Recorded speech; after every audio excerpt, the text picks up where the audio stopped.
This whiskey battle edition of the Sports Gambling Podcast is brought to you by Underdog Fantasy. Underdog just launched a new ladders game where you can win up to 500 times your entry. Plus, when you use code SGPN, you can get up to $1,000 in bonus cash. We're also brought to you by Edge Boost, the bank account built for better. Sign up today at edgeboost.bet with the promo code SGPN and get a $25 matching deposit bonus. Hey, this is Derek Stevens. I'm the owner of Circa Las Vegas. You're listening to SGPN. Let it ride.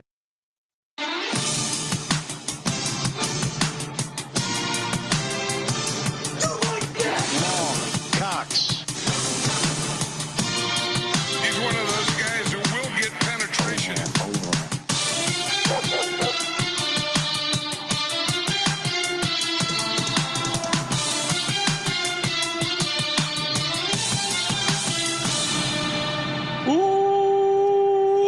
Welcome everyone to the Sports Gambling Podcast. I'm Sean, stacking the money green with my partner in picks, Ryan, Real Money Kramer. What's happening, Kramer? Dog.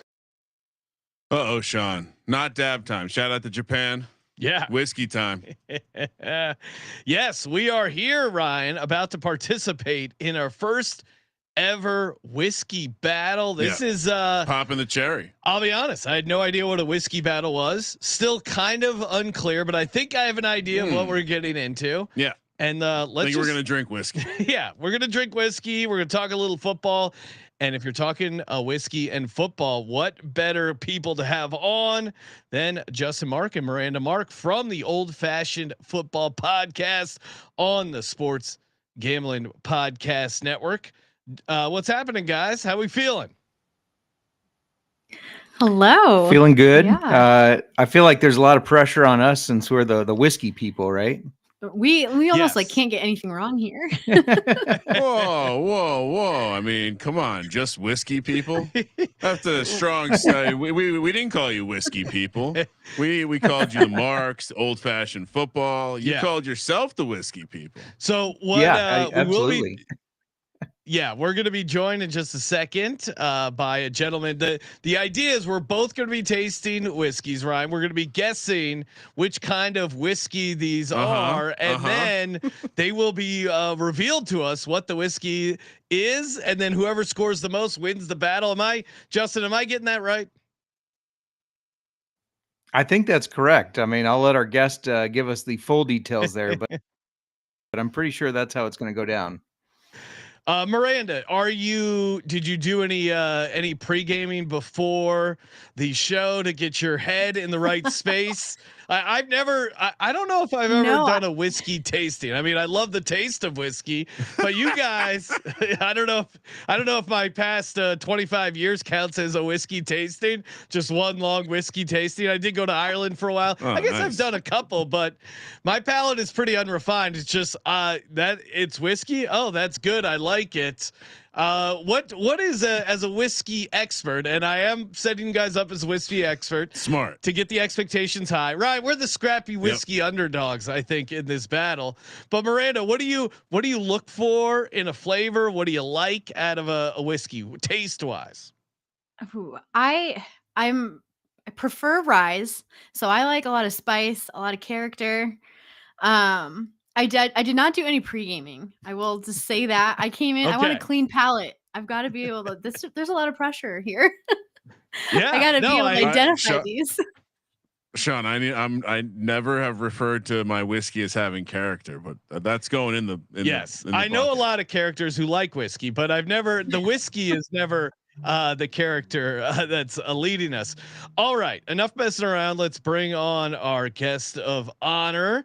He is Bobby DeMars, the founder of Blind Barrels, also a former collegiate football player, played D-line for your University of Southern California. Bobby, first off, thanks for hopping on, man. How we doing? I'm doing awesome, man. Thank you guys for having me on. I'm glad. So you found somewhere, it was written somewhere that I was a D lineman. You weren't just, because if I came on here and you said O line, I mean, you definitely, how would you describe, you got a nice big beard. D line would probably be my first guess by eyeing you up, maybe O line. Did you play D line? I looked it up on Sports Reference. No, you're right. No, I was a Okay. defensive end. I played for Pete Carroll at USC. I was on the starting defense with Troy Polamalu. So it was a good time. But a lot of times people, they'll see a big white guy and they'll be like, oh, line. I'm Offensive like, line. you're racially profiling me. Well, Again, bullshit. and I don't mean to out my co-host, but Ryan had the same conversation. He goes, he pulled up your photo and he goes, man, I would have totally guessed O-line. So you are right that normally there is a I guess. Listen, I played rugby with a lot of gentlemen that look just like Bobby here, and it's just a vibe. It's not necessarily what you look like; it's a vibe. Yeah, look at There's that. a meat skull. See right here, this is the D lineman skull right here. See, like it's protruding. It's more Neanderthal. It means I could take an axe to the face and still come at you. Oh wow, that sounds. I know the type, Sean. I know the type. That sounds like something you would say in the trenches there. You mentioned Yeah, you played. put your axe in my face, bro. All that shit from the program, where they're like, like talking shit in the middle of that doesn't happen. No. Notre Dame game, it happened one time. But other than Okay.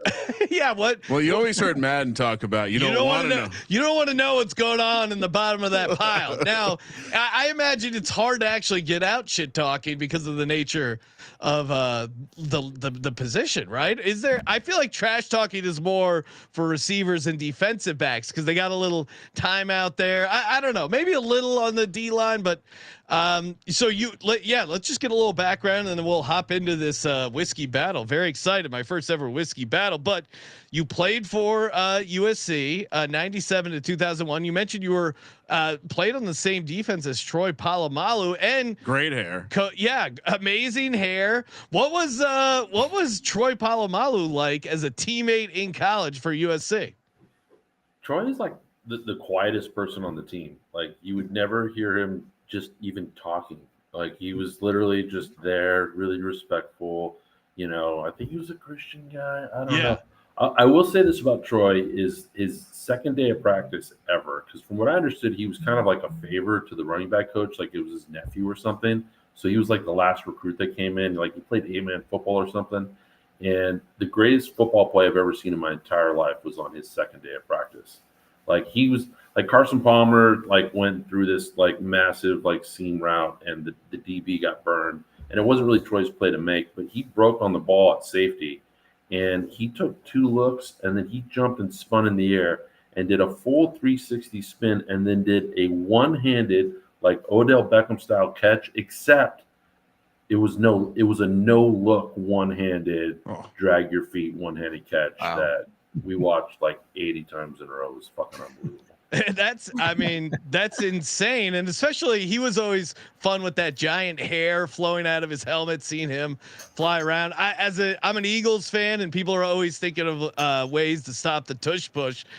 Polamalu would have been the guy that you would send over the line, I imagine, to try and stop something like that.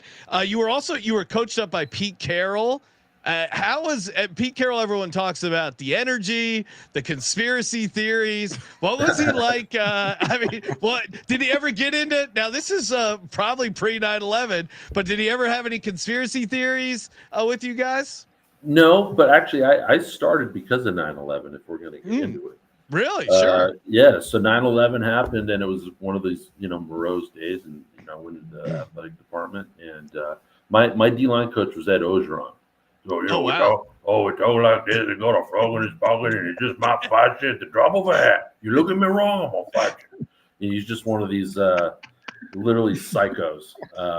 And I don't tell all the Ed Orgeron stories because I know where the bodies are buried and he'll come find me and murder me because he's not working right now. Yeah. Literally murder me. But Pete Carroll is just one of these guys that, look, I didn't start. Like Ed hated me because I had a high GPA. He thought I cared more about school than football. And I did look him in the eyes when he yelled at me. So he thought I was like trying to fight him. Yeah. He always he's probably not used to someone like staring him down and being, hey, I actually care about books. I imagine that didn't play well with it. Was intimidating, I would imagine, for Coach O. No, it was we had guys with like gang tats. I mean, when you got yelled at by Coach O, you looked away because it was uncomfortable, but I was just doing what my dad taught me and looking him in his eyes, and he tried to fight me for it. I'm like, they just pull him off of me, and I'm just still like doing what my dad taught me. Staring him down? Yeah, exactly. And but 9/11 happened. I went to the room. There was a bunch of athletes praying, and I listened. And I don't remember what I said in the prayer, but I made an analogy. At USC, we say "fight on," and I said, we've been saying "fight on" our whole lives, and now we're about to learn what it means. And I opened up my eyes, and Pete Carrol was sitting next to me, tears in his eyes. And the next day, I walked into the D lineman room, and Ed Orgeron stopped me, and he goes, "So the head man says you're going to be starting on Saturday," which was against Oregon. They were number 2 in the country, unbeaten at home in 45 games. "Head man says you're going to be starting on Saturday. I just want you to know I'm against it." Okay. Well, fuck you too, Ed, motherfucker. Thanks for the vote of confidence there, Ed. Great coaching. But yeah, Ed was just, I didn't have a lot of respect for him. I still don't have a lot of respect for him as a person. Definitely a great coach. But the best Pete Carrol story. So when a new coach comes in, and I went through so many coaches by the time I was there, I was disillusioned with it. He comes in, and in February you start working out again. And see, you're in shape during the season, but you're not doing a ton of running. You're in shape season, and then you got to do this conditioning again.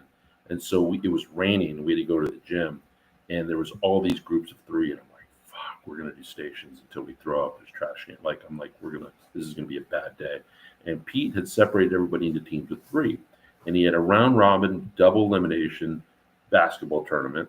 And so it was about competition, all the things that, we know Pete to be about. And somehow, like our backup running back, our tight end, and one of our DBs, who were all state basketball players, ended up on the same team. And they were destroying, like 360 windmill dunks, just fucking people up. So Pete comes up with our running back coach, who's 300 pounds, and our offensive line coach, who's like 420. And he goes, "How about your best guys against me and my guys?" And we're like, "Oh, like he's going to show humility and get destroyed by his own players." And that's not what happened. Like, first of all, the 400-pound dude was just setting picks and just dudes running into walls. And he was 6 for 7 from 3-point line, destroyed them 11-2. So it was like, oh, wow. It was like Goldie Hawn and Wildcats where she outruns everybody, like at the, So it was a really cool moment to just see somebody who was a competitor. And man, he was out of practice early, throwing the ball and excited and contagious, and his energy was contagious. And yeah, he, I don't have a bad thing to say about Pete Carrol. No, everyone talks about his energy, his passion, and yeah, you mentioned the pickup basketball. Supposedly that's when he told Russell Wilson that, hey, you're actually going to be the starter here for Seattle, even though they drafted him later on. They got into a pickup game, and he loved Russell's competition, and same kind of thing. It was they hit the ground running. A question for Justin and Miranda: How did you guys become aware of Bobby's program here, or company, Blind Barrels? How did that get on your radar there over at the Old Fashioned Football Podcast? Yeah, so they actually reached out to us because we talk football and whiskey, and that just goes perfect with everything that Bobby it seems has like kind Bobby's of built. life, right? Yeah. Well, and funny story though, you almost got Blind Barrels for Christmas. Did I? Yes. Oh, well, there you go. I've Almost seen it got online for Christmas. Yeah. And yeah, it's as soon as I looked up at what it was, it's like, this is right up our alley, because we review a whiskey every show, and yeah, we've done some of the big names, but some of our favorite parts is highlighting some of the smaller craft distilleries that maybe people don't know. There's a lot of people like, "What's your favorite whiskey?" And we throw one out, and they're like, "Never heard of that." And it's like, you need to. There needs to be more eyes on that. So everything you're building is just it's right aligned with what we love about whiskey and the distillery scene. No, that's awesome. And look, hey, I don't know what to charge you from doing it, but I'm telling you, after this, you're going to want to sign up. And the gamification, I think you two should have. Okay, so are there stakes on the line for this battle that we're about to do? Ooh, that's a good question. I don't know what setting, right? Yeah, Yes, it is a gambling show. Kramer, what are some good stakes? We are the dogs, but what do you think some good stakes? I don't know. I mean, it should, maybe it has to be a whiskey subscription. Maybe that's exactly what it is. Maybe the winner gets a Blind Barrel subscription courtesy of the losers. Yes, I like it. that. I think that's maybe whatever the subscription program is. Put a little side action. I like that. All right, we're gonna get into the whiskey real quick. Just shout out, of course, Circa. You want to talk about a great place to experience some whiskey? Of course, Circa Las Vegas are giving away a free draft party, 2-night stay for you and 11 of your friends. It's completely free to enter. Circa's awesome place to have your fantasy football draft, and they have a giant package, a crazy amount of prizes here. It's completely free to enter. You just give them your name and email. Head over to sportsgamblingpodcast.com/Circa, sportsgamblingpodcast.com/Circa, and we're also brought to you by Edge Boost. First ever bank account built for bettors, ensuring all your gambling transactions are approved. Head over to edgeboost.bet with the promo code SGPN. Deposit $25. EdgeBoost will match the deposit. That's edgeboost.bet, promo code SGPN. And last but not least, our good buddies over at Underdog Fantasy. Get in over on the pick'em. Kramer, there is nothing better than doing an Underdog best ball draft with a nice glass of whiskey, possibly from Blind Barrel. So little drafting and drinking never hurt anybody. Use that purple code underdog or SGPN over at underdogfantasy.com. Well, and Sean, you bring up a great point. Yes. The return of draft day has been teased a couple times. Oh, well, really? Perhaps Blind Barrels will have to be one of the hourly raffle prizes. Oh yeah, because we Kramer does a 24 hours of straight fantasy football drafts. We raise some money for charity and do some prize giveaways. So stay tuned, Ryan. When's your big announcement? Of when no idea. You're gonna have to listen to all the episodes, but it's gonna happen. Stay tuned. Let's August-ish. Now, Bobby, where fill us in here? I know just hitting on some of the big bullet points, but you played ball at USC. When did you transition from ex-jock into creating your own whiskey company here with Blind Barrels? Business school at USC, and I was also in the film school there. So when I got out, I actually started a test prep company to pay my bills while I was trying to make films. And then I went on, actually made a documentary that took on the NCAA called The Business of Amateurs. And it actually ended up playing a pretty big role in NIL. So I'm on the oversight committee for the nonprofit that created the NIL law. So 5 minutes of my film played for the state Senate hearings and then played for the Supreme Court. So, was kind of vital in getting that pushed across. And then, during COVID, everything kind of died down. My both companies, all my film projects died down, that, test prep died down. And my buddy was doing blinds during COVID. And I'm like, this is fucking cool. Like, I'd done blinds with wine before. I'd never done it with whiskey. And I didn't realize just how nuanced and interesting whiskey could be. And I said, this feels like a business. He goes, yeah, okay. And I'm like, nobody's ever done a double blind before as a business. I'm going to figure out why. So I called an ABC attorney. You can do a free hour-long consultation with pretty much any attorney. And I did 17 with 17 different ABC attorneys until I figured out a way to do it. And then we raised the money. We launched in 2022. Started with a pretty small community, about 200 people, and it just grew every quarter. As at the end of the day, these are curated lineups. Some people, to speak to old-fashioned points that they were making, that people think that craft is bad. There is a lot of bad craft, and we've kissed a lot of frogs. But some of the best whiskey is from small American craft distillers, and they're not distributed outside their state. So we want to give people an avenue not only to try these, remove all the biases, but then get access to purchase those bottles for the same price as if you were at the distillery. So that's where this whole thing came about. Cool. So it's everybody wins. Yeah, no, it sounds like you're hitting a couple boxes here. So when so you do I guess just if someone wanted to play along at home, walk them through the process. They get one of these battle kits and kind of test it there and then figure out what they like. I know you got a bunch of different options, but I'm new to whiskey battles. How would I get started with Blind Barrels? Yeah, and this is really our first, public battle. We haven't added this component to our kits until March. So you guys are literally the first ones right out the gate. And it's taken a year for us to actually create the app. So you get a box, you guys all have one. It's badass, soft touch, cold leaf magnet with a ribbon bow. It's got really a lot of great aesthetics. We wanted people to associate these small brands with top shelf. Everything in there is completely custom, and you're going to get samples A, B, C, and D. And then there's a letter in there that tells you a little bit about the kit. And then part of that insert has a tasting table. The tasting table is meant to help you pull out aromas and flavors and finishing notes and things like that. Everybody's on a different stage of their whiskey journey. And then there is a QR code. Now, the QR code used to just take you to a reveal that told you what everything about sample A, B, C, and D, from the bottle, the age, the proof, the whiskey type, the aromas, the finishing, and backstory of the distillery, and the ability to buy a bottle. But we've since gamified it. And I always say to our members, like, look, you can gamify it with your friend. You can do it in a battle. You can put a bottle on the line. The loser has to buy a bottle. Maybe the couple has other things that stick, like they got to do the dishes. I'm putting that quote because do the dishes might mean something. You know, what do the dishes mean. But, you know, you can put some stakes on the line so that the loser's got to do something. And you can guess. So what happens when you go to the QR code, you guys will each be able to play the game. So you'll be able to guess the age, the proof, and the whiskey type. And then you'll actually get a score that tells you how accurate your palate is. So if you're getting above 50%, that's actually pretty good. So it's not like 50% you failed, you know, because most people aren't going to guess proof on the nose or even age statement on the nose. But if you get close, you'll still get points. And then obviously what type of whiskey, you're either going to get points there or you're not.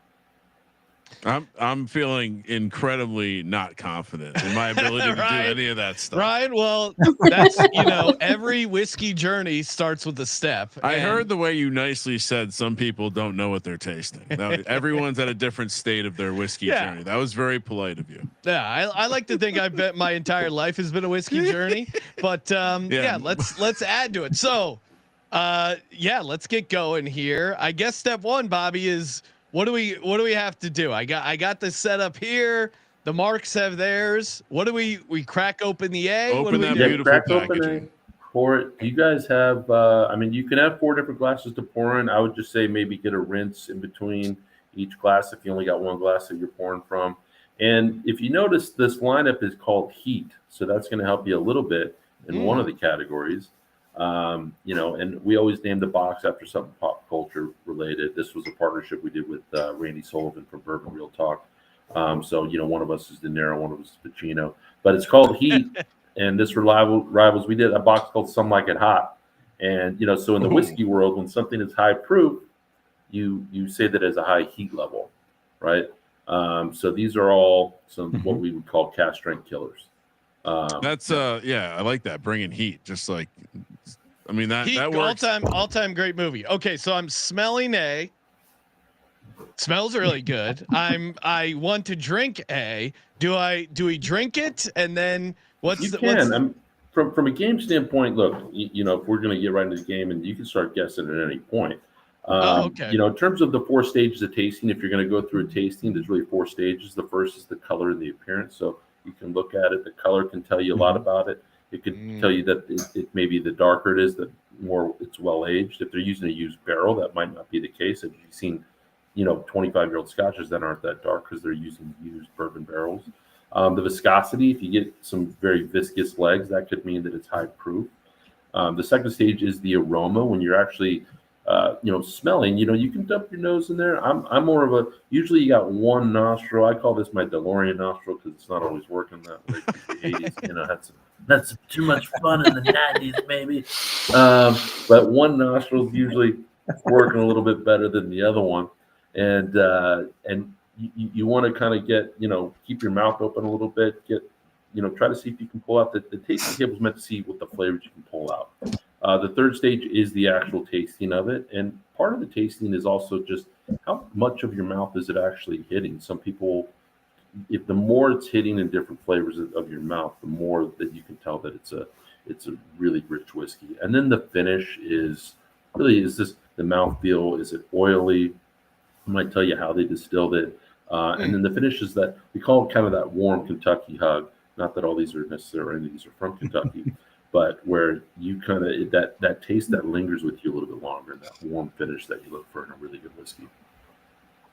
Okay, so here we go. So we're gonna taste it, and then do we? Let me see that chart real quick. Yeah. By the way, I mean, this is some of the finest packaging I've ever seen for any product ever. Kramer was very complimentary of the packaging. I love behind the scenes. I love a nice package product. All right, so we're tasting A, and I gotta say, this is awesome. I love this whiskey. A's a banger all the way. Is there something a little almost like a maple in here? Yeah, Ryan, it's unfolding vertically onto my palate. I'm noticing some hints of maybe some molasses. Did you practice that? Well, I don't know. You Ryan, should we be saying our tasting notes aloud with the mark sitting right here? Yeah, I'm You fine with can. that. That's not a part of the game. Yes, You can give your- we you can need give your this. tasting notes. It's not a part of the game. There's not a category for Oh, okay. All that's right. what you're getting out of it. Interesting. So it almost feels like roasted caramel. Maybe a little vanilla. But Justin and Miranda, what do you guys make of A here? Yeah, I was just gonna ask, what are you getting there? Because I'm Caramel. I'm getting caramel for Yeah. sure. Are you? Mm-hmm.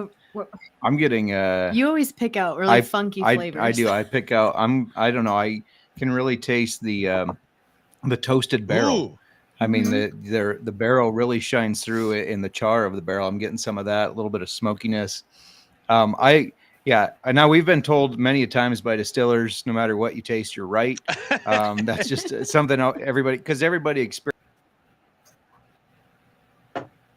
experiences it different. You get different memories from tasting, and just it brings people to different than what Miranda's getting for whatever reason. Let me see that again. And I got all the tasting notes in front of me, so if you guys shout anything out, I'll tell you if any of them are on our aroma or tasting notes or anything that you're getting. So caramel, maybe even a little cherry in there. It's certainly tasty.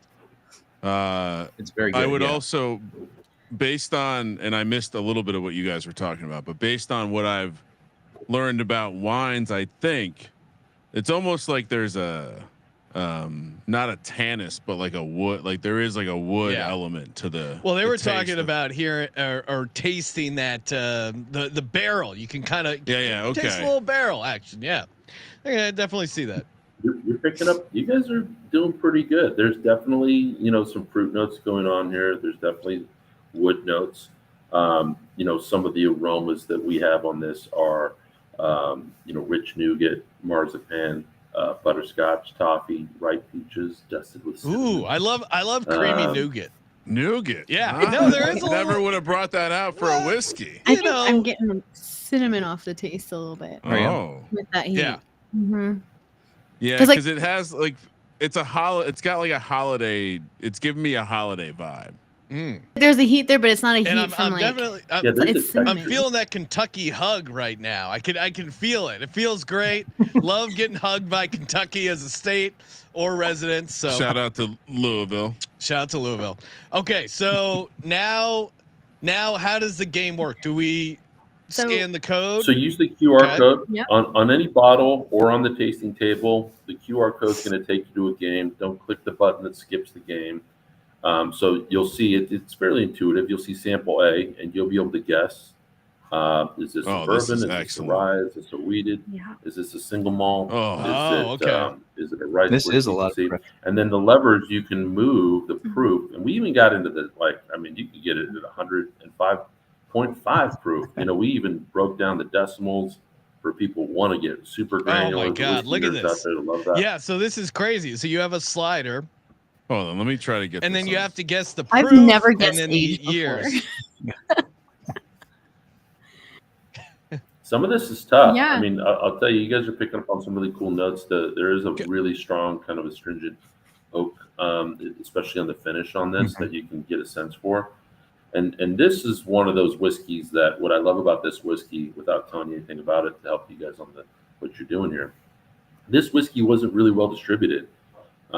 But man, this is one of those whiskeys that people talk about that they can't get, and that our members can actually get access Okay, to. I think I got the years locked in. I got the proof and the type of whiskey. I like this whiskey. How many stars are you going to give it? That's the real question. 10 stars. 10 stars. Well, no room for more. You're like a slam dunk referee. Yeah, this is like this is automatically your favorite. You don't need idea. You're right. That's such a great reference. 100%. Well, it's like my wife won't let me give a Uber person 4 stars.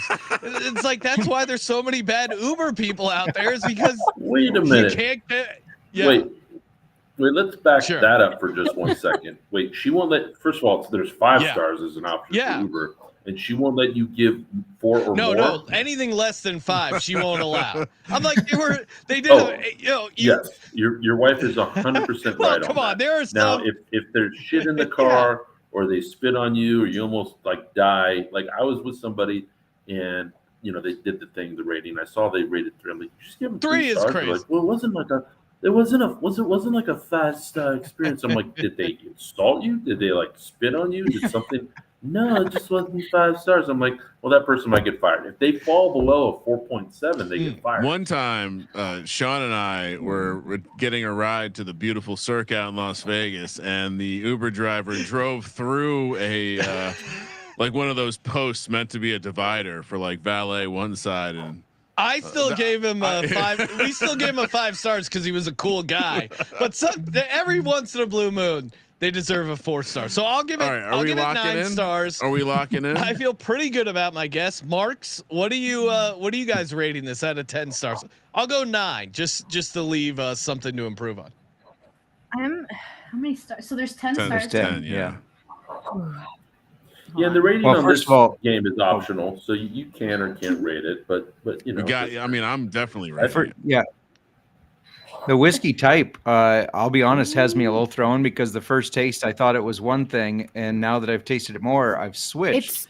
And so I'm like, do I go with my initial taste or do I go with what I'm picking up You've now? got to go with like after you've had several sips and Miranda does have a 3-sip rule. 3-sip rule to get the full flavor. Yeah. All right, I'm submitting my answer. That cinnamon is throwing me to why. And what I think I can do is once you guys, you're not submitting anything. You'll just now click sample B, cool. right? Yep. Go into sample B, right? Mm-hmm. And what I'll do is I'll tell you what the whiskey is, but you guys, so whatever you're locked and you're going to sample B. I'm not going to tell you the proof or the age or the whiskey type. But this is a brand called JT Mellon. JT Mellon. And and they're out of Louisiana, and this is a bottle that people try to get, and on the West Coast it's really hard to get it. This is a good example of a bottle that if you found it in the liquor store, it's like $90. But we sell, I think our members get it for $60, which is pretty cool. We sold too much of it to where we had to stop selling it for a spell, but we're going to have it back in our store in about a week. But yeah, this is just one of those killer bottles. I won't say more about it because there is more to the story than I'm saying. All right, I like it. Kramer, I'm gonna go get I need to rinse my mug. Well, I got some extra glass if you want. We should. Okay. We already poured it. Good idea. Was mine empty? All right. Yeah. Okay. So now we're cracking into B. I'm feeling pretty good about it. So when are we going to go over answers? We're going to do it at the end? At the end, right? We'll do it at the end just to keep anybody. I don't think I'm talking to a bunch of cheaters here. I think everybody's pretty on point. And I got to tell you, from a gambling standpoint, who did make me a ton of money was Pete Carrol. Because in the 2 years after, so I knew, you got to understand, like my senior year was his first year, so we counted for like 80% of his career losses that year. Yeah. And but I knew and keep in mind, like we had the hardest schedule in the nation, and our average loss was like 2.5 points. Like we played the best of the best, and we were hanging in all of them. And his game plan, I knew he was a special coach. So for the next 2 years, I bet USC on the spread, and he covered 19 out of 21. No, he went on an incredible ATS run there in the early 2000s. Did you overlap with Reggie Bush, or was he after you? I helped. I was the guy that when we won the championships, or if we had a big recruit, the coach would slip me some cash, and I'd throw a big party. Yeah. So I helped convert him. Let's just put it that nice. way. See, if that would be another characteristic where I would have guessed offensive lineman. Yeah. Hosting the party, that just feels like an O-line. But yeah. The offensive linemen are so at least ours were lazy. They had a term called minfert, which was minimum effort. So like they were always, but then every now and then you get a mean one, and those are the ones that you almost don't want them at the party.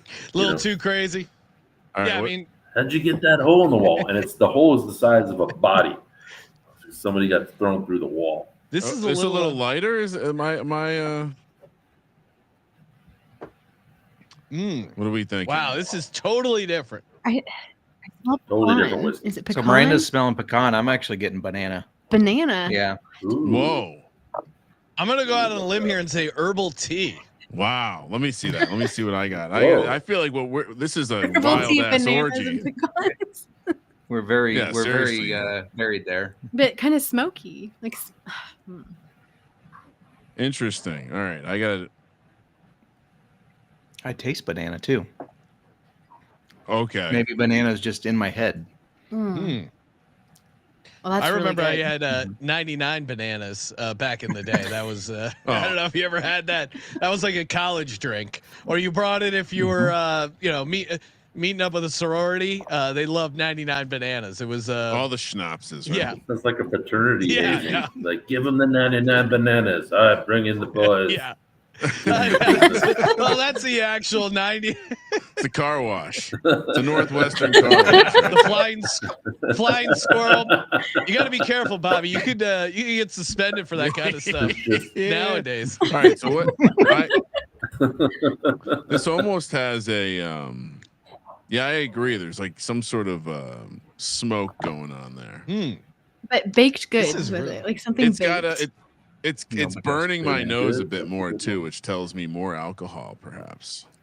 Now I'm going to give you guys a little pro tip, and I'm sure the marks know this, is that so if something is a little bit feels hot, so sometimes because it gets hot and it's just on high in proof, it is hard to pull out notes. It is hard to kind of make decisions. If you put a little bit of water in it, I don't mean douse it, but you put a few drops in, or even like half a cap full from your thing, it's going to open up the flavors even more. And high proof whiskey, a lot of people think that, oh, we got to drink it and it's going to put hair on our chest. It's really all about proofing it down to your liking. Now you can't unproof it, so if you put too much water in it, I got a brother-in-law that just throws crushed ice and everything, and he's not allowed to drink any of my shit. Now, are you? Yeah, he doesn't know anything about physics or surface Are area. you? Jesus. No. Where are you 100%. about rocks? Because when I go to go out to a nice place, I get the one giant ice ball in my whiskey. Is that cool, or is that like, am I messing up the flavor? No, you're right. I mean, it's first of all to each their own, right? You want to drink it neat. You want to put ice in. I do think crushed ice is sacrilegious, personally. I think really good whiskey and soda is also another thing that I'm just like, but you want a lime with, you want to put an orange twist. Like, I love a blood orange, right? Or honestly, if you get really good whiskey and you want to make a Manhattan with it, I'm not against that either, and I'm a sucker for a blood orange. So like, I'll take the peel off and I'll put that around the side. But I generally will do it exactly as it is, neat, without ice. All this whiskey stones, things like that. I do think a big cube is the way to go. He mentioned its surface area because it's going to melt at less ratio. If you get if you dump a whole bottle of this, because there's enough for anyone to share these bottles that you guys are doing. But if you want to just sit there and, sip on the same thing for the next 30 minutes, a cube is awesome because that whiskey is going to evolve in the glass. It will anyways, just with air hitting it. Like you were talking before about how, the taste changed from when you started. It's going to evolve a little bit in the glass just from the air hitting it, but that water is going to definitely change the components in the way that you're doing it. It's going to open. Kramer, how you feeling over there? I like the first one better. Yeah. I got to be honest, like the type, JMark mentioned it on the first sample, but I'm very much like, I feel like I'm sitting in school in a class that I didn't care about, and I'm taking the final exam. And I there's 5 choices, and I'm just gonna pick one. Yeah, I mean, I'm not picking what I picked for the first one. That's my only strategy. Yep. After that, I'm kind of lost when it comes to what to choose here. And I'm with you. I think this is a very good whiskey. I like the taste overall, but I would say I like the first one slightly better. So I would give this, for me, on the Sean scale, an 8. Because as far as what I mean, you're crushing them. Sean. No, 8's very good. Marks, what do you guys have this rated as? Is this a type of whiskey you like? I do like it. It has it's very complex to me. There's a lot of different flavors that are popping out. I will say this to me is a higher proof than bottle A. Really? Ooh, I do. felt the opposite. I think it has more. I think it's stronger. Yeah, I kind of felt the opposite. You said it was lower? Yeah, maybe it's just because it drinks a little bit lighter. I feel like this one drinks a little bit lighter than the other one. Not in a bad way. JMark is such a man. So I mean, Jesus Christ. Drinks a little bit lighter. I gotta use that. This is super easy drinker for me. That's what you're saying. I'm with Miranda. I think, and what I'm doing right now is I'm relating to what I've experienced in the real world in terms of aged bottles, and I think maybe I'm taking age for also proof, but I kind of second what Miranda said here. I'm on Team JMark. Oh. I think this is lower This is proof than the interesting. first one. I agree that it's lighter in terms of texture. Yeah. Like the first one had I had mouthfeel. legs. Yeah, the mouthfeel. Yeah. It's thinner. Maybe it was the heat on this one. You always got to discuss the mouthfeel, guys. Okay. Well, no, I didn't know was if that good, was JMark. something between you two guys about the mouthfeel, but No. walk us through. You guys are married. What about the mouthfeel? Explain that to non-sophisticated drinkers. Yeah, so I mean, you get whiskeys that are usually it's because they're younger whiskeys, they're aged less, so they are lighter. Maybe they taste a little more watered down. Uh-oh. Oh, he's frozen. That's how you know it's a good whiskey Frozen in time. when you get stroke That can be part face of the proofing. on the string. There's also some that are overly You thick broke or up there a little bit, JMark, but you were saying it's a younger. You're almost affecting my answer now. I won't change it though. Yeah, we got this. Must be our Iowa internet. We're definitely getting a lot of lagging and freezing here, so we're trying our best to keep up with you. No worries. So I'm not going to change my answer, but I feel like I'm definitely off on the age of this one based on what JMark was starting to say there. All right. Yeah, I'm still feeling good. I'm with JMark. That was easy. Easy. Really? Drinking. Wow. Okay, you're a tough guy. I am a tough guy. All right, now we're moving on to the sea whiskey. Yes. Well, I'll tell you what that whiskey Sure. was. I won't tell you the things that'll give you the things, but that was Ben Halliday. They're out of Missouri. They're out of Kansas City, Missouri, and or Weston, Missouri. Sorry. And you guys have heard of Halliday, right? Marks, have you guys? Yeah. I mean, I'll tell you. I mean, can you get a bottle? You're not too far from Missouri, so you guys can probably get a bottle out there where you're at. Yeah, right? we can. We've been to Weston multiple times. It's a fun little town to visit. And this is something that is allocated within their lineup. I'll tell you, on the West Coast, this is something that's really hard to get. And the tasty notes that we had in here, the aroma was soft cherries, crushed raspberries, orange studded with cloves, red apples, milk chocolate covered with almonds, and mild thyme. So you picked up on the tea thing, the mild thyme. The flavors, we got red vines, warm raspberry scones, apricot, rich honey, toffee sweetness with a nice black pepper tingle on the back of the palate. And the finish has a long finish with notes of pink starburst, oak tannins, and delicious breakfast treats from your local bakery. So you picked up Pink starburst. Wow. Yeah, that's such a complex palette. That's or just description. Very cool. I feel like we hit on a lot of that stuff though. Yeah, no, I'm my guy's really good at like the tasty notes, and he's a wordsmith. I'm more like, this reminds me of when I got to second base. Yeah. Great. And they're like, where'd you go on your date? I'm like, we got ice cream. He goes, waffle cone. Yeah, that's why.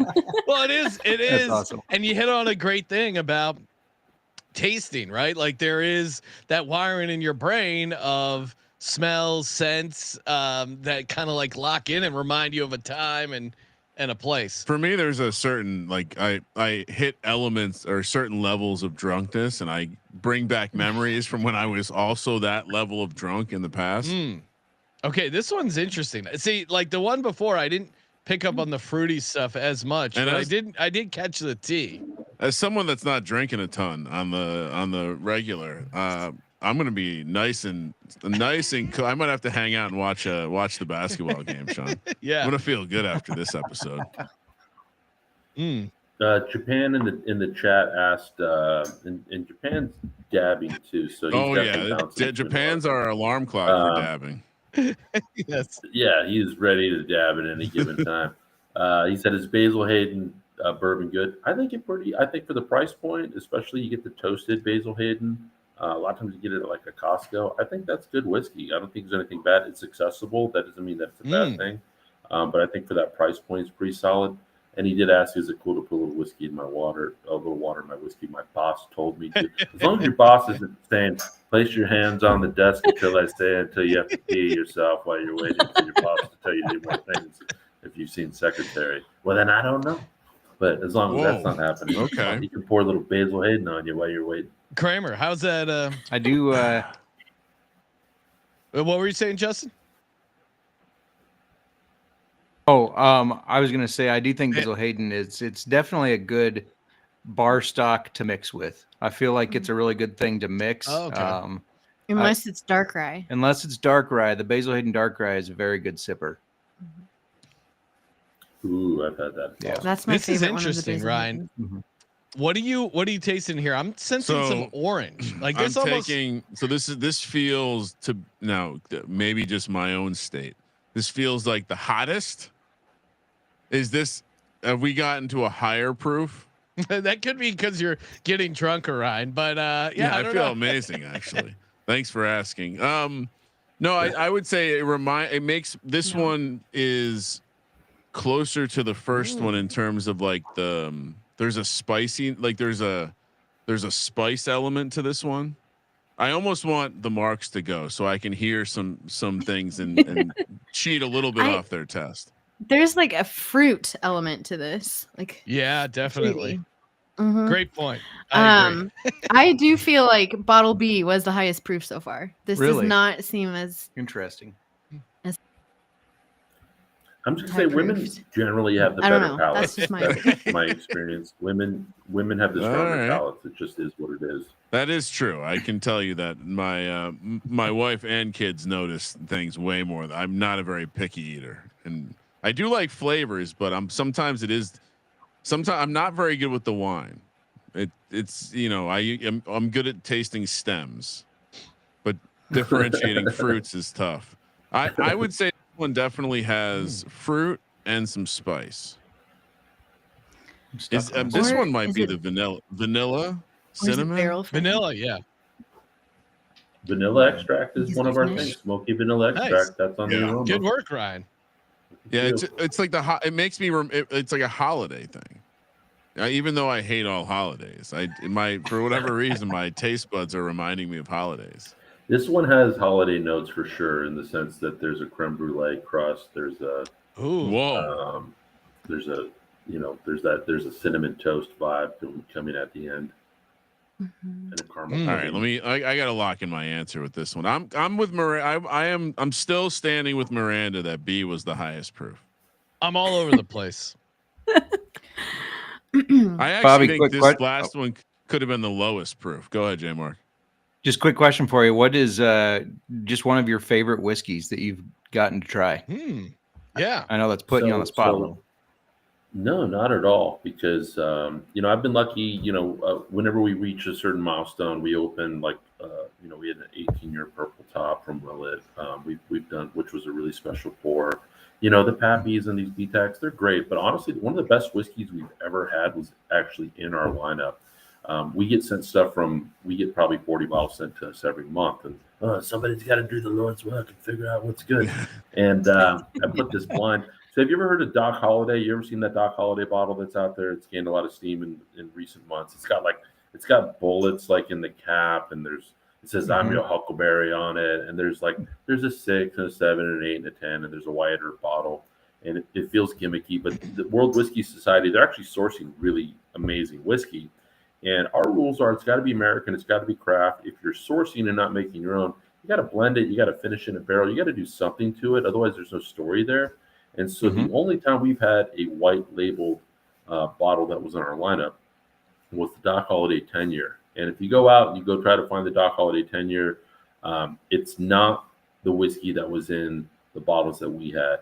So there was this guy, Carlos Lavelle. He was 4th generation of the Lavelle family, where they made moonshine illegally for about 150 years.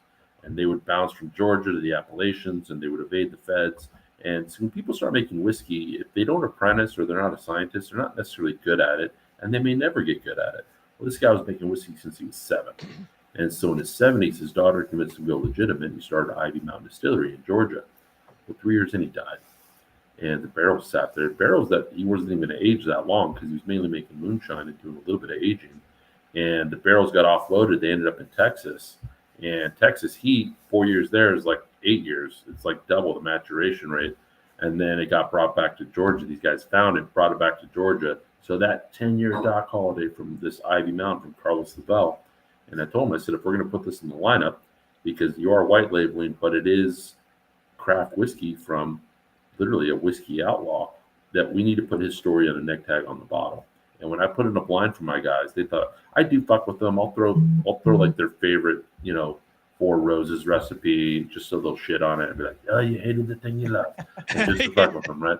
And they were like, Bobby, are you fucking with us? Is this William LaRue Weller, which is like a $1,500 rich, well-aged, Buffalo Trace Antique Collection type of bottle? And no, it's not. And this was in the lineup, and normally it went for $200. I think our members got it for like $120. That bottle now goes for like $700. Ooh. And that was just in our lineup last June. Wow. I did tell them they have 2 barrels from this guy that they're getting to 12 years, and I'm going to talk to them next week, see if I can just buy the whole barrel of the 12-year, because it's that special and that good. So it's one of those things that I've got I've got a couple bottles to drink with my kids one day. It's that special. Very unrelated, cool. But very related. Doing the virtual Kentucky Derby stream this past Saturday live from the Wynn out in Vegas. We were talking about a great digital pony named Doc Holliday. Oh, okay. Must be related. How are we? I'm giving you guys fair in the Derby. Myself betting on the real Derby, not so good. On the digital Derby, did very well. That's another conversation for another Kramer's day. into these digital NFT horses, but no winners for me in the actual Derby. Had a nice little sweat there on the Gambit, almost cracked there. It was I was on the 30-1 horse, which anytime the Derby goes chalk, I'm not going to win money. So 3 years ago when that 60-1 horse came in, and that shit was fucking wild. And you notice that all the experts, when they picked, they only mentioned 3 horses, and those were the top 3 horses. So if you would have just trifecta boxed those 3 horses, that would have been a nice 100. It was one of those years the chalk hit, which is never fun when you're betting on nothing but long shots. Kramer, yes. I'm giving this a 9. I feel pretty good about it as a whiskey. I went 7. Really? Wow, 7. I went so far I've gone. First one was an 8, and the second 2 were 7s, but that's pretty high grade for me. Marks, what do you have? What do you have this C whiskey rated? I also had it at a 7. I did as well. You did? I did. Yes. All right. I'll knock it down. Let me go back now. Just to fit in with these guys. All right, we're gonna get to our. Oh, I had it as a 6. Oh, you did. Really? Whoa, controversial. This one's out of Rocktown. This is out of Little Rock, Arkansas. This is Rocktown. I won't say what SKU it is. But what they do is, Rocktown's phenomenal. If you get a chance to go visit them, everything they make. The only whiskey that's been in a previous lineup that then came back and with the different SKUs in this lineup. And what they did is they can only produce so much at their distillery. And so they took all their grain, they loaded it up, and they went to Bardstown. And Bardstown has these massive continuous stills.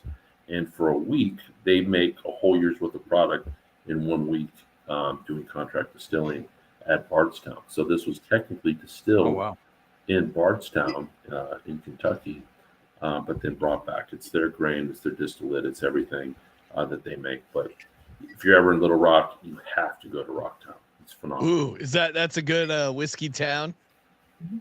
Not necessarily. It's a great distillery. I don't know another distillery that's in that town. There maybe are other ones, but is there like a good? Can't go to. I'm not permitted to go to the state of Arkansas. Sean, now, if there is there a, I would imagine he's not legally allowed. He has to introduce himself to all the neighbors. It's a personal boundary, but yeah. Now, if you wanted to go to a place and taste a bunch of whiskeys, I assuming you would go to Kentucky, or is there a good town or place to visit if you really want to dive into some whiskey tasting? Yeah, you can go to Louisville. You can travel around. There's plenty of places in Kentucky, but honestly, nearly every city you go to, you're going to find some killer stuff. In fact, Paso, Paso Robles, if you go out there, it's known for the wine. Yeah. There's plenty of wineries out there, but there's 12 distilleries out there. 3 of them have been in our lineup, and they're fucking unbelievable. Like one of the best bourbons ever from Crowbar. Calwise, Firestone Walker, they make beer. They took a usually when you ferment beer or any grain that you're about to distill, it's like maybe 3, 4, 5 days. They fermented a sour mash for 2 years. And then they made a sour single malt out of it, which is fucking wild. And it was phenomenal. And then Refined also out there. They source Firestone Walkers. Because when you're making whiskey, what you're doing is you're making a bad beer, and then you're ultimately distilling that grain and then turning that into a whiskey. But I think if you're in Paso, like you'd be surprised. There's a lot of towns that you can go to and find some killer distilleries. If you're in San Antonio, there's Devil's River, there's Ranger Creek. There's a bunch, usually within, at least 10, 20 miles in a radius of any direction of most big and major cities. This is I'm now saying this is the highest proof we've had. All right, yeah, we're gonna hop into the D whiskey, of course. So shout out to mybookie.ag, promo code SGPN. Get in over there, 100% deposit match up to $1,000. Also pairs perfectly with nice whiskey and blind barrels, as do most of us, and of course Rhythm. Get your 7-day free trial today. sportsgamblingpodcast.com/RITHMMAI picks and props. Can't beat it. Kramer, what's your instant reaction to whiskey D? How are we feeling? This, like I said, I think D is. So what is going on with D? I feel totally like my nose can tell me the proof based on how much it burns, and this one feels like it's the highest proof. Wow, I'm on the opposite. Interesting. This also has a. I'm excited about the smell of this. You're excited about the smell. Whoa, right. Okay. This is giving me this is giving me like a single malt vibe as well, or maybe that's just super aged. This is maybe the oldest one. Maybe I'll back off the highest proof and go with oldest. This is like a 12. This is over 10 years old. I'm so to say. Okay, well, it maxes out at 10 years, so yeah, that's why I said 10 plus, 10. Right? Oh, 10 plus, yeah. right? Thank you, Sean. I get a lot of tobacco on the smell. Okay. Tobacco or cigar or leather. Something in that area. I was taken back to those little red hot fireballs. Tobacco. Kind of like a cinnamony. Yeah, a lot of it's cinnamon. very hot. Is It's it? hot. It's spicy hot, not like temperature hot. Yep. Part of our aroma notes is roasted cinnamon almonds. That's good. Yeah, there you go. Roasted cinnamon almonds. Okay. But I agree with the. So there's no tobacco. I got that too, though, Miranda. I smell Tobacco? something. Let me see. It might be something like that. It's like cigar box. Yep. Nailed it. Cigar box, leather, Cigar, walnut skins, sarsaparilla, candy ginger. Leather. Miranda, you nailed all any of that. whiskey with leather in it is. I would have never said. Miranda loves the. Go ahead. Sorry, go ahead. Well, I was gonna say Miranda loves the leather. That's one of her favorite notes. To me, I feel like it's odd to have that preference, but any whiskey I've had that has that leathery or cigar, tobacco, something, it's like, ooh, this like is so Balcones Texas Rye is one of your favorites because of the leather. I'm so glad leather. you said Ryan, it was odd because I would have never used leather as a flavor. No, yes. I get what you. I kind of get what you mean though. Now that you smell the cigar, though, when she said that, I was like, "Oh, that's interesting." But yeah, And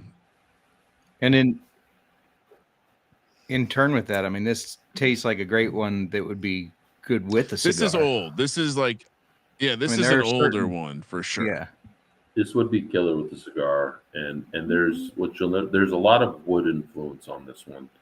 What's interesting is, some people just have what we call fuck you money, right?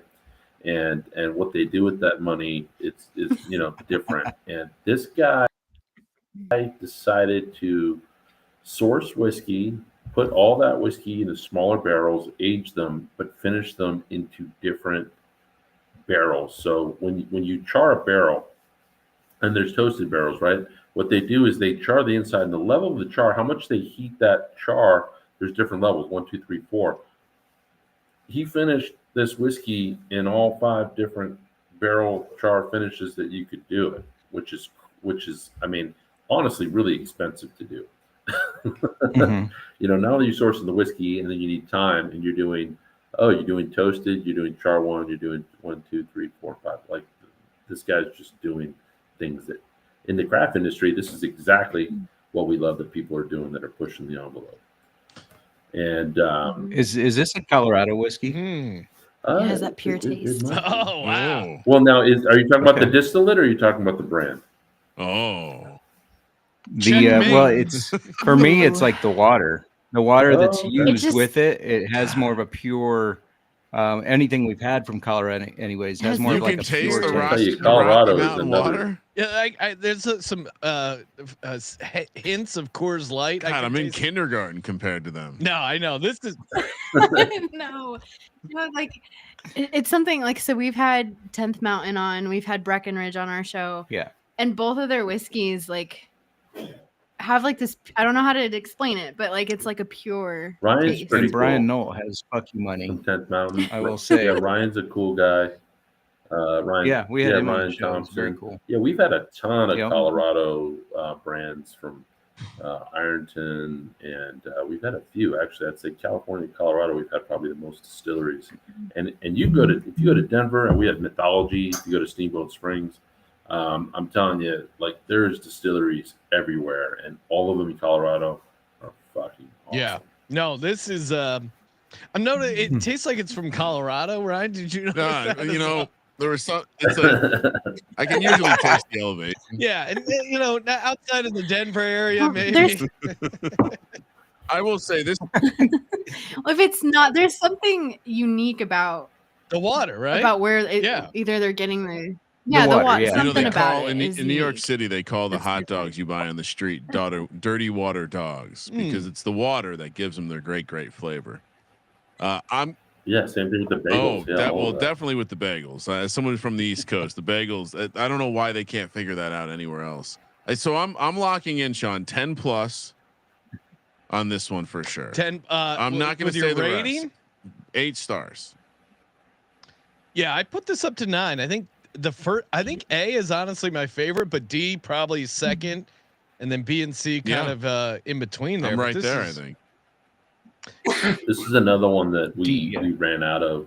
We only would let members buy one. We had to. This was allocated, and we ran out even doing that. And we're getting another 50 bottles of it. That's going to come in, so I'm excited that we'll be able to. And yeah, if you go out and you find this bottle, this is 160, 170 bucks anywhere. Our members get it for like 125. Oh, that's awesome. So when we sell bottles, now if I'm gonna gamble on Yeah. you guys, I'm gonna gamble on Miranda. Like I said, I think. Well, women you were kind the of best palate. you're showing your hand there a little bit with your lines about, well, ladies do have a better palate, and they do. And well, look, she was giving good tasting notes. I'd say, proof wise, everybody's been in the ballpark. Look, these are all hot. These are all like hot samples. And before you guys, kind of hit the reveal button, everybody's locked in on all this stuff. I'm before ready we to get hit the get reveal score. whenever you say, Bobby. Hold on. I just want to tell you One one moment. gambling story that Nice. was awesome for me. Let's hear it. So there was a site back in the day called World Sports Exchange. Yeah. Oh yeah. And you could bet on the movie line for opening weekend. Okay. So how much box office that movie would make in the US opening weekend. Now, what they didn't know is I had a roommate that literally created the algorithm for predicting box office. So for 2 years, and they eventually shut it down. Unfortunately, it was only a max bet of like $500.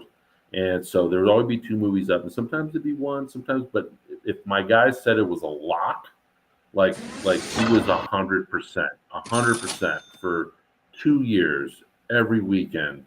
It basically paid my rent. He just knew the system. And then there was one time where the line got really close. It was Fast and the Furious 3. And they came out. So Sunday when they come out with the money, it's an estimate. And so it was like 24 million was over under. And we bet the under because that's what he said, but it came in at like 24.2. And somehow by the actuals that came out, it came out to 23.973. Oh. Like that, What that a it literally sweat. came What a in like yes. 27. Yeah, like right at the, because it's an estimate, right? Until the actuals come in. And so that dude was 100% the whole time. And eventually they just got rid of it. Eventually they got people that got really good lines. And, that's a thing I had not thought about in a long time. Late 90s, me in my bedroom in high school. That was a real thing. Like, yeah, that's there crazy. was, right around Bovada, there was a bunch of this was like specific though, like the movie, like the openers. exchange stuff. Yeah. No, but it was like you were gambling on the price of it was basically a stock type situation where you were basically betting an over and under on how there was a calculation against how much money. That's crazy. I hadn't thought about that shit in a long time. That was right around the time you started logging into the offshores and playing blackjack to get the bonus. All right, we all ready to hit the see results button? Yes. Okay. Let's find out. So are you going to do it towards the average of each pair? Maybe. Yeah. All right.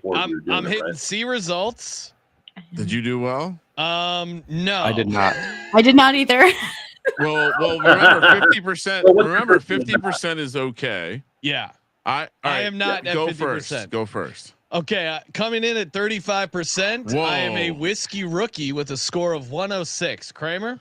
I am a whiskey explorer, 147, 49%. Wow, you're much better than me. Oh my gosh. Let's go. 35 and 49. So combined, we're 42%. Yeah. Justin? Solid. Oh man. What do you got? I'm a whiskey explorer, 121, 40%. Okay. Kramer beat me there. Miranda, what do you I got? am also a whiskey explorer at 43%. Oh, wait. So, Oh my God, it's half a point so away. wait, do we win? Look at 'Cause we had that. 40. Wait, Ryan, what Are we tied then? Yeah, no, because I think we got 42. No, half a point. Yeah, they're 41 and a half. You won by half a Let's point. go. Now, You won looking by at half the a point. breakdown, I'm gonna guess that I was carried off the back of me. I scored a 70 out of 75 Wow. on sample B. Wow. It was the Ben six Halliday, that's the Rick 6 House years of bourbon I nailed perfectly, and I had it at 120 and a half proof. It was 122 in it. Oh shit! I was way low on my yeah. Yeah, me too. Me too. I didn't realize how so close together. And I nailed it though. I said B was number 2 and D was the highest proof. Hell yeah. I think I deserve some credit because sample A, I was locked in at the proof was 118. I guess 118 and a half. That is wow. Very that good. is Brian. What was your score on that? A carried me to my bad score, but 45 out of 75. That was the one I nailed the most.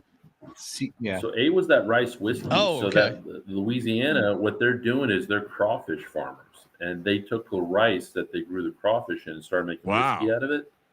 And I'll tell you, that's, you would think rice whiskey is going to take like a sake or like a something else like a soju, Not at but all. it doesn't. It tastes like a No, bourbon. and yeah, that's exactly what I guess. I guess bourbon, Yeah. and that's kind of what's cool about blind barrels and doing blind testing is that I would have never thought I would have, like, if I walked through the store and I saw rice whiskey, I probably wouldn't have tried it, honestly. But now that want a picture of a I crawfish, would have been like, on it. It's like, what the fuck is that? yeah, I just default to Jameson. But now that I tasted it, I'm like, wow, I really like that. I got to get some of that. So that was, and that's what's cool about it, right? Like it turns you on to new whiskeys, distillers that people may that you haven't heard of, and yeah, that's really Yeah, and cool. so this is wild. B is a corn. There's I see it's corn, wheat, and barley. Yeah, it's a wheated bourbon. Yeah. So that's their soft red winter wheat from Ben Halliday, and people go fucking nuts for the Halliday. I And mean, we've if you had can that. find it. I mean, can you guys get the Rick House proof out there in Iowa? Do you guys get that very often? The Rick House proof? That's hard to get. Yeah, I don't think we have. Mm-mm. No. That's the one that it's what in the whiskey world we call allocated. That sample D which is 13th century. So you guys said Colorado, so it's out of Colorado Springs, shit, Colorado. you know the one, where- JMark. But they're Well, I think I don't know if the water is involved, but they're sourcing it. It's aged in Colorado. Okay. So It's maybe the finished in those aging. barrels, but they're sourcing it. And that is 140.5 proof. That is what in the whiskey world we call that hazmat. Yeah. You're at 140 or more. It does It's not hazmat. drink like that unless all these hot Nope. whiskeys just led up to it. Yeah, no, that's something I wanted to Yeah. point out. I was looking through these 140.5 proof, and it didn't drink like that at this all. was my favorite. Like Yeah. I was Well, I It love shows this. you how good that whiskey is, though. That when Yeah. if you get something that's 100%. hot and it tastes hot, it doesn't mean it's bad whiskey, but it's really taken away from the experience of it. Whereas if you can really get all these complex flavors out of something that's that high proof and it's easy to drink, that means that somebody knows what they're doing. I mean, 116, 118, 122, and 140.5 for the proof. So they were all pretty. We're dealing heat. I was guessing. I figured one was going to be an 80 proof, but I was Oh, wow. that Come was on, I Ryan. was silly for thinking that. Where this was the heat pack. They brought the heat. This was awesome. Yeah, these are cash strength bangers. Now, for sure. Bobby. I enjoyed the competition element of this mainly because I won. And it was Yeah. close. Yeah, I mean, really. talk about right at the buzzer, like half a point. That's as close as it can get. Came down awesome. to the My shoulders are shot clock right there. sore over here for carrying. Oh yeah, I the was. team. I got lost in the love of whiskey. You know, to me, I don't want to judge whiskeys because they're all. It's like if I had kids, they would be all my children. It's like Sophie's Choice. Who am I to judge these beautiful whiskeys? I love this premise. This is an amazing. Like honestly, this is as someone who is not good at getting gifts for other people. Yeah, great. This gift. is an amazing gift idea. Well, and everyone always says, Sean, I don't know what to. Well, everyone, basically, my wife, I don't know whatever to get you. My mom or my sister, I don't know what to get. Get me blind barrels because this was super fun. I love the whiskey. Got me a little bit into tasting and Bobby, like people go. Where do they go? Blindbarrels.com.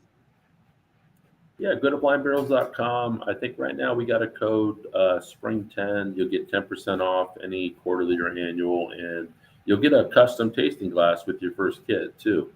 So just like the one we got here. So you ever see those Glen Cairns, right? Now this is like a little bit thicker. We made ours like just a little bit thicker. So if you knock them over, you're not gonna have glass everywhere. They'll last you forever. And yes, I look, the blinds, people come for the blinds. The blinds are fun. The game is fun. But honestly, I think the best value is the access. We're giving people access to brands that they never would be able to have access to. And we're offering at prices. I mean, we're raising money right now because we're expanding into hotels and restaurants and tequila and doing some other cool stuff. And all these venture capitalists we talked to, they're like, why aren't you selling the bottles for more? And it was like, because that's honestly one of the coolest things of what we get to do. Like, we're showcasing and supporting these small American craft distillers.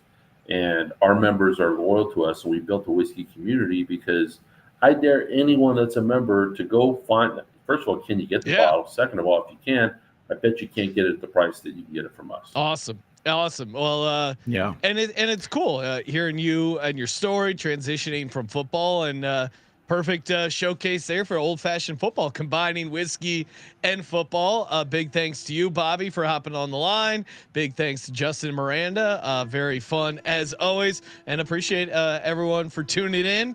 And last but not least, thank you for participating in the Sports Gambling Podcast. for the Sports Gambling Podcast, I'm Sean Second Money Green. He's Ryan. Sean, we're gonna have to do this again. Yeah, this is very fun. Kramer, let it This is fun. ride.